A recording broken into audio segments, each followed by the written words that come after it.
de la culture, bonjour et merci de votre fidélité à Télécongo, merci de votre fidélité à l'émission Cultura.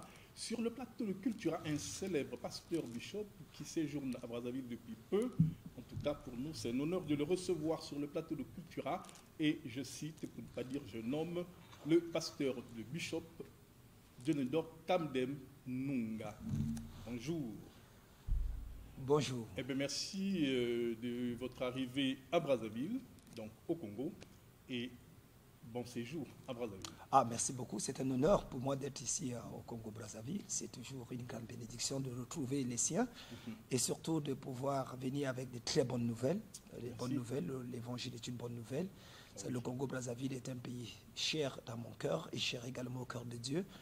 Et nous restons convaincus qu'à partir de cette merveilleuse nation, de très grandes choses vont se produire en Afrique. Voilà. Entre autres, donc, au-delà de ce que vous soyez pasteur, au-delà de ce que vous soyez aumônier, il faut dire, puisque vous êtes aumônier, général, donc aumônier, présentement vous êtes aumônier de la World Anti-Drug Council en Afrique, et vous présidez donc la CONAS Chaplain Global Corporation, qui est une institution accréditée à l'ONU. Je dirais, vous avez beaucoup voyagé, continuez à voyager en Afrique. La preuve, c'est qu'aujourd'hui, vous êtes au Congo. Et récemment, je vous suivais dans un autre pays africain. Donc, je dis, au-delà de tout cela, vous êtes auteur de plusieurs, n'est-ce pas, de plusieurs ouvrages. Et là, j'ai Victoire sur la drogue et les autres stupéfiants sur moi. Bon, oui, par la grâce de Dieu, ça fait pratiquement 26 ans que j'ai commencé à écrire. Oui. Et j'ai pratiquement 48 ouvrages. Sur différents aspects en matière de psychologie, de sociologie, de la communication. Nous avons écrit également sur les phénomènes sociaux. Nous écrivons également sur la religion, l'Église.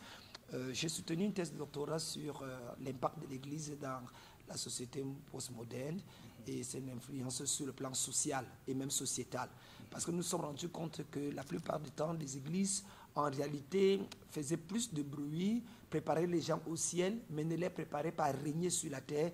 L'impact semblait être mitigé. Il était donc important de pouvoir écrire un ouvrage sur ça. Nous avons écrit un ouvrage sur Reçu sa vie chrétienne, le récit de l'échec au succès, où nous faisons une sorte de l'apologie de l'échec. Nous apprenons dans nos écoles aux gens sur le succès, mais on ne les apprend pas sur l'échec. Or, 90% du succès est basé sur les échecs précédents. La manière de gérer l'échec est annonciateur de la gloire que nous aurons dans le cadre du succès que nous voulons développer.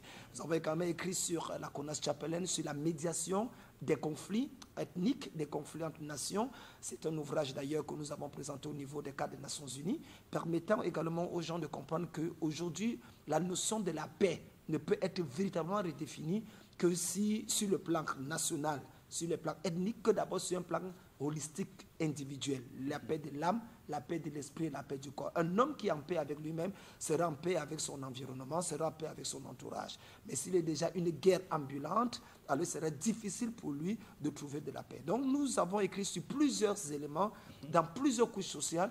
Nous avons également écrit sur l'économie. Les gens comprennent, c'est le principe de l'économie factuelle et de l'économie virtuelle. Et c'est de faire comprendre qu'aujourd'hui, à l'heure où nous sommes, il est important pour l'Afrique de se repositionner dans cette mondialisation afin de pouvoir tirer son épingle du jeu. Un peu comme l'a fait d'ailleurs les pays asiatiques, avec la Corée du Sud, les pays qui, il y a de cela 70 ans, le Congo-Brazzaville leur donnait de l'aide. Les pays africains, on était enviés. Mais 70 ans plus tard, malheureusement, eux, ils décollent. Mais nous sommes encore en train de traîner de la patte. Merci.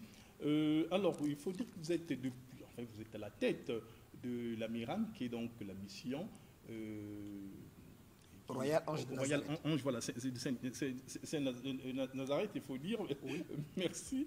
Alors, et vous arrivez à Brazzaville parce que là également, dans le cadre de cette émission, vous avez une grande croisade, que vous appelez Croisade Miracle.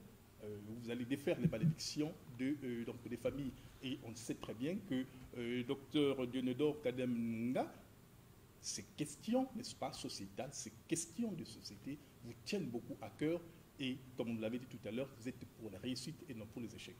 Oui, mais déjà, il faut comprendre qu'il y a des choses qu'on n'explique pas. Qu'on le veuille ou pas, le métaphysique est réel. Nous, à l'heure où nous sommes, nous avons fréquenté chez des Blancs. On nous a appris la philosophie, on nous a appris un certain nombre de choses, mais ils nous ont pas fait comprendre que nos us et nos coutumes avaient un caractère également ésotérique. C'est-à-dire qu'il y a des facteurs, il y a des choses qui nous arrivent qui ne peuvent pas être expliquées scientifiquement ou logiquement ou raisonnablement parlant. Il y a, ça entre dans l'irrationnel. Ces choses, on les appelle des malédictions. Les malédictions sont présentes dans nos vies. Comment expliquez-vous qu'une jeune femme, à l'âge de 25 ans, jolie comme elle est, n'arrive pas à trouver de mariage jusqu'à 40 ans?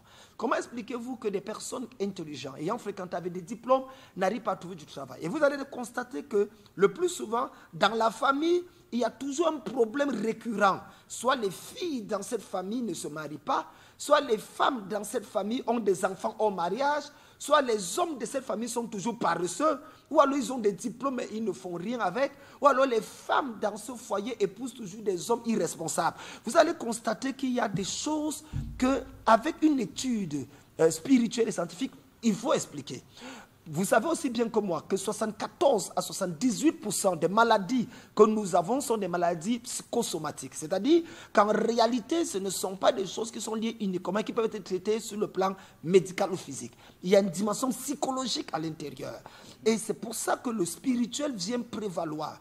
Je viens avec une autre approche de l'évangile, l'approche que le Seigneur Jésus-Christ avait. Fait comprendre aux gens que ce n'est pas juste le fait d'avoir des bonnes relations qui détermine que vous ayez un bon emploi. Parce que vous allez prendre votre téléphone à l'instant où je vous parle. Vous allez voir 300, 400, 500 relations dans lesquelles il y a 14 directeurs généraux, 2 députés, 3 sénateurs, peut-être un ministre même, et pourquoi pas le numéro peut-être du neveu du président de la République. Mais quand vous avez des problèmes, vous n'arrivez pas à vous en sortir. Vous appelez quelqu'un et il ne décroche pas. Mais lorsque vous n'avez pas besoin de quelque chose, vous l'appelez et il décroche. S'il y a des forces mystiques, des forces paranormales qui en réalité sont en train de lutter contre votre existence.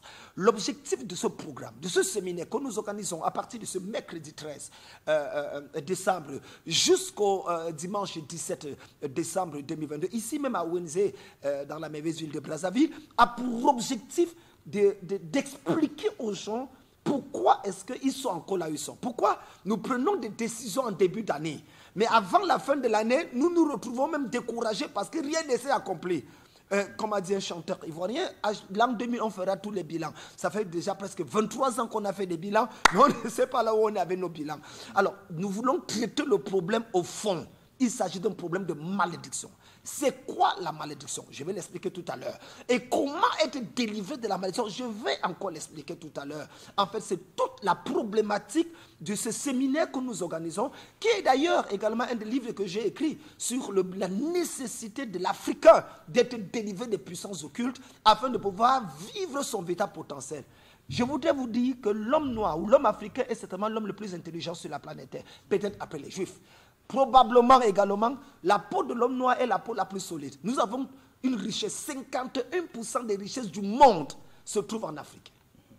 Et quand vous dessinez la carte du monde, vous vous rendez compte que même on a miniaturisé l'Afrique. Vous prenez l'Inde, vous prenez la Chine, vous mettez, ça ne suffit pas dans le continent africain. Mais quand vous voyez le dessin que certaines personnes ont fait, vous vous rendez compte qu'ils nous ont pétisé, si vous permettez le terme, le néologisme, ou alors même, ils nous ont rendus tellement faibles à nous-mêmes. Pourquoi? Ce sont les effets de la malédiction depuis Cham, le fils de Noé. Nous en parlerons d'ailleurs au séminaire. Donc, pour clôturer, il s'agit pour moi de faire comprendre aux gens qui ne sont pas rejetés, abandonnés. Ce n'est pas que Dieu ne les aime pas. Ce n'est pas que le père ou le grand-père a fait quelque chose et les a attachés au village. Le plus souvent, c'est parce qu'il y a la présence d'une force obscure qui les empêche de se décoller comme des aigles, mais plutôt de vivre comme des pousseurs. Voilà, merci. Donc, pasteur, vous mentionnez là, vous avez bien su le dire, que vous avez expliqué. Est-ce que c'est une démarche explicative?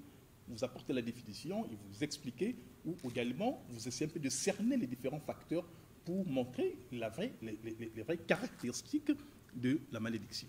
Mais déjà, il faut comprendre que l'un des problèmes de délivrance que nous avons dans la plupart des églises aujourd'hui, exercées soit par les prêtres exorcistes, soit par les pasteurs des églises de réveil ou pentecôtistes, c'est juste qu'on délivre des gens de manière bête. On les délivre de manière idiote. C'est-à-dire qu'il s'agit d'une délivrance traditionnelle. Elle n'a pas une dimension numérique. J'explique. Parce que vous ne pouvez pas délivrer de quelqu'un de quelque chose qui ne comprend même pas. Et alors, il va automatiquement revenir. Il y a une parabole du Seigneur dans le livre de Matthieu, la parabole de la bonne semence. Il dit qu'un homme sort pour s'aimer. Et pendant qu'il sème, une partie de la semence est tombée le long du chemin. Et puis l'oiseau est venu prendre la graine et il est parti avec. Elle ne produit pas.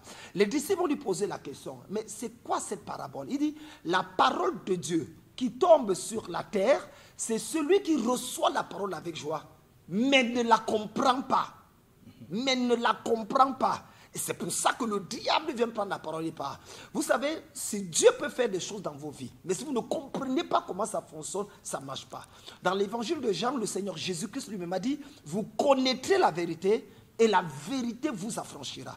Donc la véritable libération vient par la connaissance de la vérité. Et le mot connaissance vient de deux mots latins, cum et sciere, qui est savoir avec cette ordre d'évidence qui nous permet effectivement d'appréhender quelque chose.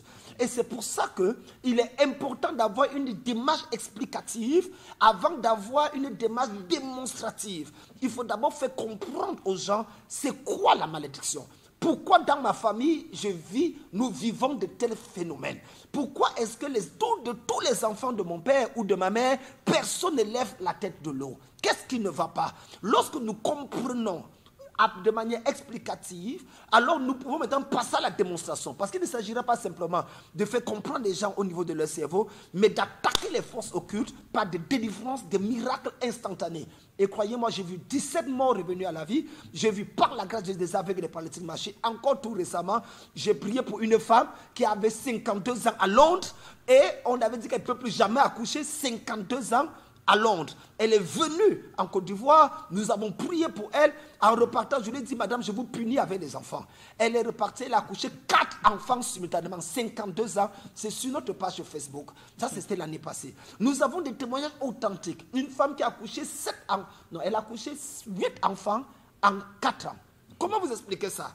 Parce que quand la malédiction est brisée, vous avez ce qu'on appelle le dédommagement. C'est-à-dire qu'en réalité, vous subissez, Dieu restaure les années que les sauterelles ont dévorées. Ce mercredi 13, jeudi 14, vendredi 15, ici même à la mission Ange Nazareth, ce séminaire, cette croisade, qui se veut venir comme une réponse pour tous ces enfants de Dieu qui m'écoutent en ce moment et qui se disent, mais qu'est-ce qui ne va pas? Pourquoi chez moi ça ne marche pas? Qu'est-ce que j'ai fait à Dieu? Pourquoi je suis toujours comme ça? Où est mon mariage prophétisé depuis le début de l'année? Où sont les enfants là? Où est la grâce que Dieu a dit? Où est ce travail? En fait, je vous ai dit, vous avez 3 jours pour venir voir ce que Dieu est capable de faire à l'instant T. Oui, alors comment vous définissez la malédiction pour le pasteur Jonidor Kamdem Nunga? Comment vous la définissez la malédiction? Est-ce qu'elle est psychologique? Est-ce qu'elle est... La malédiction pour moi, oui. C'est le fait de se noyer dans un puits sans eau. La malédiction pour moi, c'est une force mystique qui vous empêche de développer votre véritable potentiel. La malédiction, c'est cette présence inhabituelle, vous tirant toujours en arrière, peu importe les efforts que vous faites pour aller en avant. La malédiction, je la définirais comme étant une couverture satanique placée sur une vie, une famille, l'empêchant de pouvoir éclore et dans le potentiel que Dieu a établi depuis l'origine, depuis la fin des temps, depuis les temps anciens. Donc, je trouve en la malédiction également comme un phénomène répétitif qui ne fait que pousser une personne à subir les mêmes problèmes, les mêmes choses qu'ont subir ses parents ou ses arrière-grands-parents. La récurrence. Oui, la référence. La récurrence. La récurrence, merci pour le thème. Donc ici, quand on parle de malédiction, on parle d'un phénomène métaphysique qui m'empêche de pouvoir entrer dans mon héritage. Alors, une personne est maudite lorsque ses rêves ne ressemblent pas à sa réalité. Une personne est maudite lorsque ses relations, son potentiel ne lui permet pas de pouvoir bénéficier d'une bonne vie. Une personne est maudite lorsque, ayant tout ce qu'il faut pour être ce qu'il faut, il n'arrive pas à être ce qu'il faut. Ça, ce sont des gens maudits. Il y a des pasteurs maudits, il y a des églises maudites, il y a des maisons maudites, il y a des enfants maudits, il y a des grands-parents maudits, il y a des endroits maudits. Vous pouvez être journaliste. Pendant que certains journalistes se déplacent en Range Rover, vous êtes journaliste, vous êtes toujours en bicyclette. Après, peut-être vous avez dit, oh, j'ai formé tel, j'ai fait ceci, j'ai fait cela. Mais pourquoi tu n'évolues pas? Pourquoi est-ce que dans la famille, toujours, il y a divorce? Pour quelle est cette famille? Il y a divorce en divorce, jamais de satisfaction. Mais qu'est-ce qui ne va pas? Vous savez, de la Genèse à l'Apocalypse, le problème des malédictions familiales sont traités avec Abraham. Vous allez voir qu'il y a des mêmes phénomènes qui se produisent d'Abraham, Isaac, Jacob, jusqu'à Joseph. Vous allez vous rendre compte qu'il y avait également des villes maudites comme Jéricho et il fallait des gens pour se lever pour briser. Ce n'est pas n'importe qui brise la malédiction. L'une des erreurs, c'est que les gens pensent qu'en priant, on brise la malédiction. C'est faux. La prière n'arrête pas la malédiction. Ça, c'est une erreur. Parce que la malédiction, c'est comme un sceau placé sur la vie de quelqu'un. C'est une porte. Je prends un exemple. Imaginez-vous que j'ai une boutique. Et dans cette boutique, je décide c'est la fin, je ferme la boutique puisque je vais aller me reposer pour venir ouvrir et puis vendre. Alors, avec la clé, je le fais. Mais maintenant, si les officiers de la mairie arrivent et trouvent que je ne suis pas en règle dans ma patente ou dans mes droits, dans mes trucs, alors ils décident de sceller la boutique.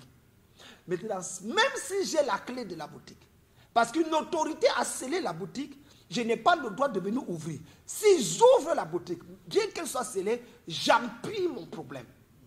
Qu'est-ce qu'il faut faire? Il faut d'abord déceler la boutique avant de l'ouvrir avec la clé. La prière, c'est la clé.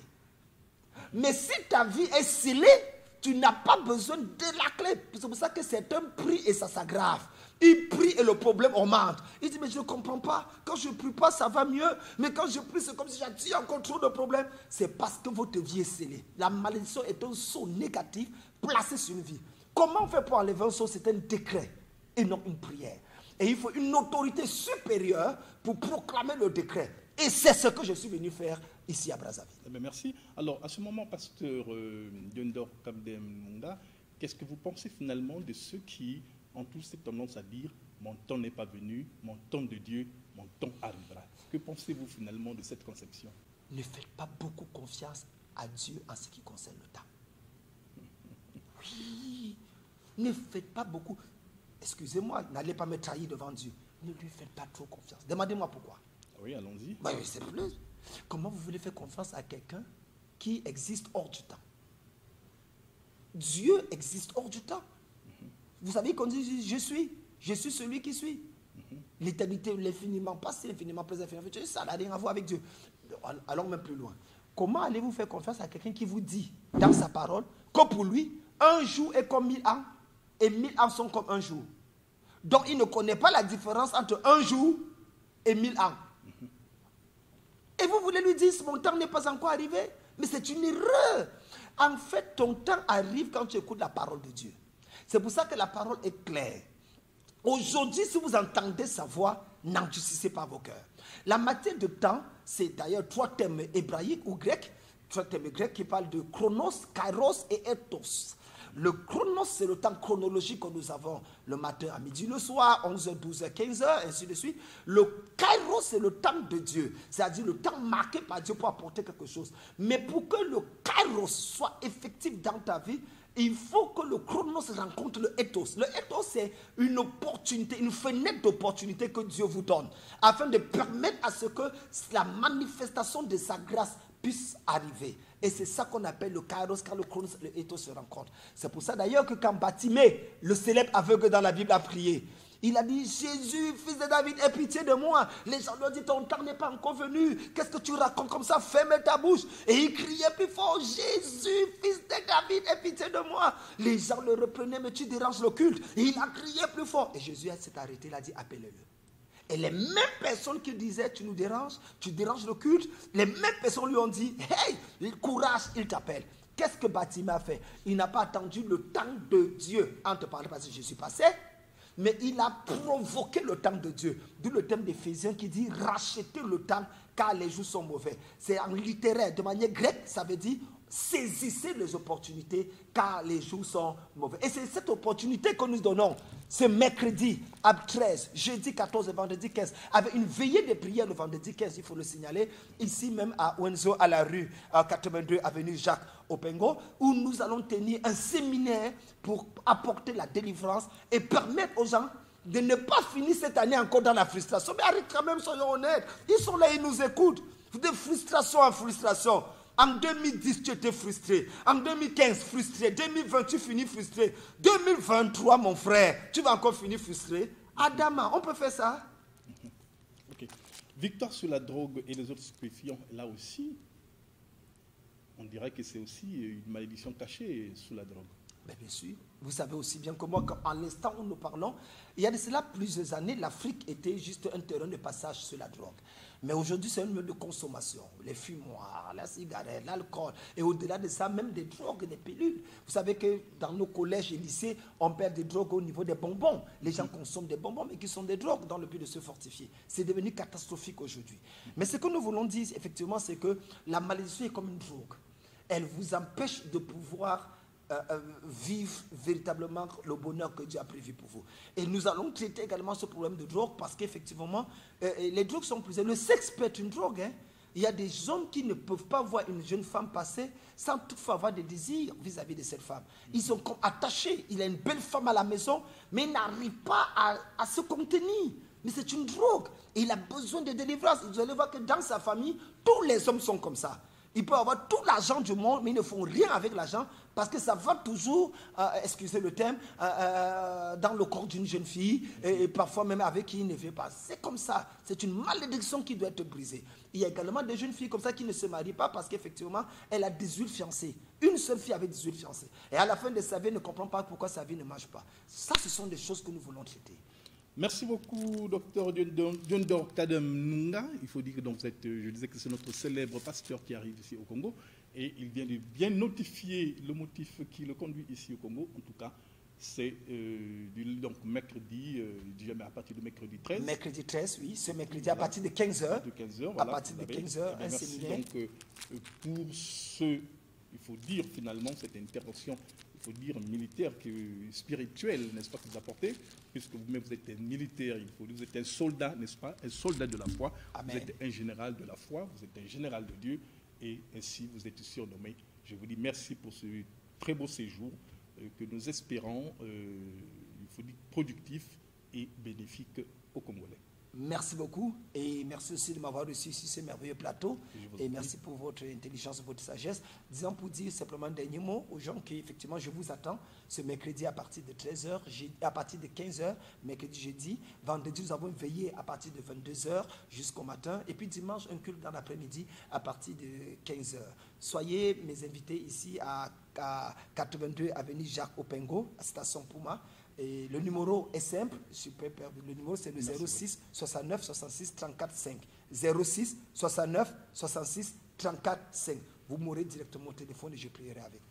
Merci, donc voilà, général de la foi, Diondor Kadem Nunga, merci d'avoir répondu à cette invitation de Cultura et merci pour tout ce que vous faites, pour toute cette production littéraire et donc il faut dire spirituelle. En tout cas, chers amis de la culture, c'est ainsi que nous mettons un terme à cet entretien et je vous souhaite un très bon week-end dans vos foyers donc, respectifs et surtout, merci de répondre à cette invitation de notre pasteur Kadem Nunga. Merci beaucoup. À très bientôt.